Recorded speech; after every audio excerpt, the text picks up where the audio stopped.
ضلع ملیر پولیس کے کمانڈر کاشف آفتاب عباسی کی جانب سے کھلی کچہری کا انعقاد۔ ایس ایس پی ضلع ملیر نے تھانہ گوڈ سٹی میں منعقدہ کھلی کچہری میں عوام الناس کے مسائل سنے۔ گوڈ سٹی تھانہ کی حدود میں واقع بحریہ ٹاؤن، گوڈ ٹاؤن، گبول گوٹ، چھوٹا گیٹ اور حلیم گوٹ دیگر دور افتادہ گوٹھوں سے آئے لوگوں نے ایس ایس پی ملیر کو اپنے مسائل سے آگاہ کیا۔ ضلعی پولیس افسر ملیر نے موقع پر ہی مذکورہ مسائل کے حل کے لیے فوری اقدامات کرنے کے احکامات جاری کیے۔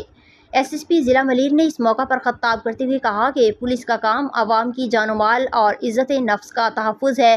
ہم ضلع ملیر کی عوام کے مسائل کے حل کے لیے خود ان کے پاس تھانہ سطح پر ملاقاتیں کر رہے ہیں۔ آنے والے روز میں تھانہ کلچر میں مثبت تبدیلی دیکھنے کو ملے گی۔ مزید برآں S S P Kashif Abbasi کا کہنا تھا کہ ملیر پولیس ہر طرح کے سماج دشمن جرائم پیشہ عناصر کے خلاف بلا امتیاز کارروائی کرے گی۔